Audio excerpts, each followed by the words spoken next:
Kajian kali ini mengenai korelasi kehidupan dan agama.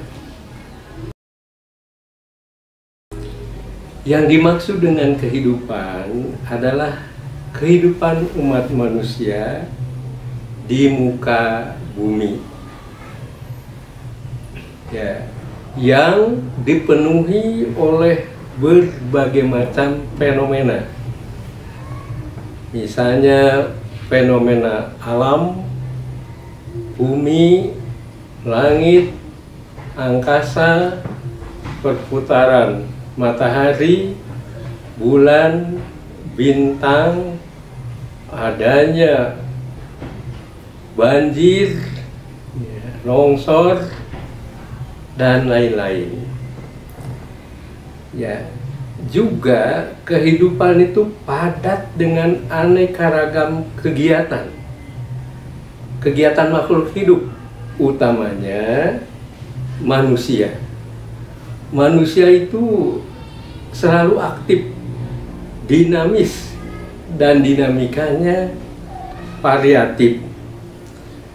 Namun perlu disadari bahwa kegiatan manusia itu tidak senantiasa positif. Sering juga terjadi perilaku yang negatif, termasuk ucapan-ucapan yang tidak menyenangkan, yang menusuk hati, yang menyinggung orang lain. Nah, di dalam bahasa Arab, kehidupan itu menusuk hati yang menyinggung orang lain. Nah, di dalam bahasa Arab, kehidupan itu berasal dari kata hidup, hayya, hayatan, kehidupan yang seharusnya menurut Islam ditujukan terhadap terwujudnya kehidupan manusia yang hayatan thayyibah, kehidupan yang serba baik. Apakah dalam kehidupan pribadi, keluarga, masyarakat, atau kehidupan yang lebih dari itu, yaitu kehidupan bangsa, negara, dan hubungan internasional. Kebaikan-kebaikan yang perlu ditebarkan dalam kehidupan ini seperti telah diungkapkan pada episode yang terdahulu, bahwa kegiatan yang serba positif di satu sisi, sebaliknya perbuatan yang negatif, yang positif itu yang dikembangkan, yang negatif itu yang dicegah, minimal dikendalikan. Ini dari kenyataan dalam kehidupan umat manusia itu masih banyak perilaku buruk yang terjadi, bahkan cenderung sadis, menyebabkan rasa miris, ngeri, dan selanjutnya. Persoalan bagi kita ialah bagaimana supaya kehidupan ini dipenuhi dengan perbuatan yang baik-baik saja, yang positif. Di lain pihak, bagaimana supaya perbuatan-perbuatan buruk dijauhi dan tidak terjadi di tengah kehidupan masyarakat. Ya, ada hubungan korelasi antara kehidupan dan agama.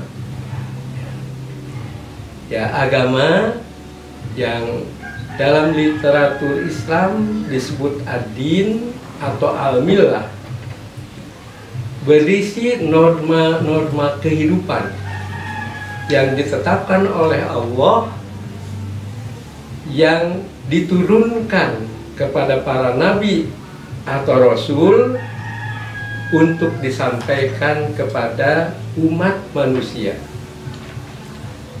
Di dalamnya juga tercantum dan itu sering diungkapkan mengenai yang baik dan yang buruk. Lalu bagaimana seharusnya setiap orang menanggapi macam-macam agama? Ada agama samawi seperti agama Islam yang cirinya antara lain ada Tuhan yang Maha Esa yang diimani, Allah Subhanahu wa Ta'ala menurunkan wahyu melalui para nabi.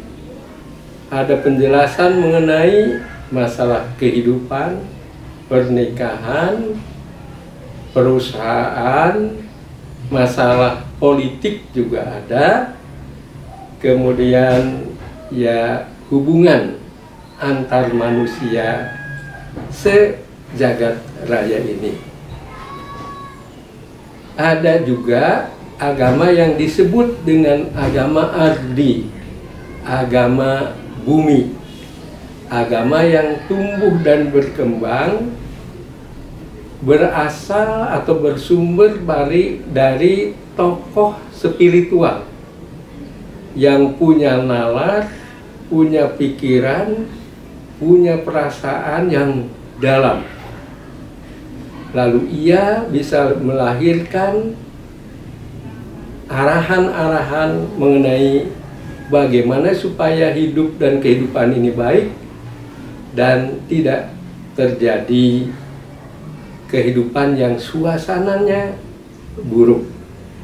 Dalam agama ardi ini tidak ada wahyu, kitab suci, tidak ada nabi, tidak ada rasul. Ya. Norma-norma atau nilai-nilai yang ada dalam kehidupan, di tengah kehidupan manusia itu ada yang berasal dari kehidupan itu sendiri.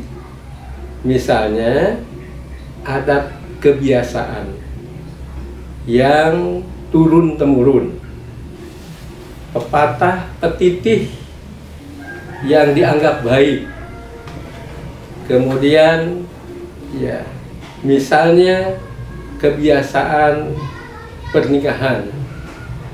Sedangkan agama samawi, khususnya Islam, ada kitab suci yang harus menjadi pedoman bagi perilaku manusia, mewarnai kehidupan umat manusia. Ya, yang seharusnya umat manusia ya bisa mengambil aturan-aturan, ketentuan-ketentuan dari adat kebiasaan yang baik, yang tidak bertentangan dari agama, dan mematuhi ketentuan-ketentuan agamanya. Yang baik diikuti, yang buruk dijauhi. Sehingga dengan demikian orang akan bisa mencapai derajat seperti yang disebutkan dalam Al-Quran, laqad khalaqnal insana fi ahsani taqwim. Manusia telah diciptakan sebaik-baik bentuk.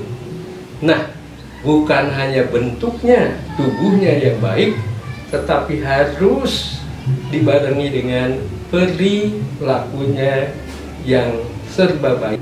Wassalamualaikum warahmatullahi wabarakatuh.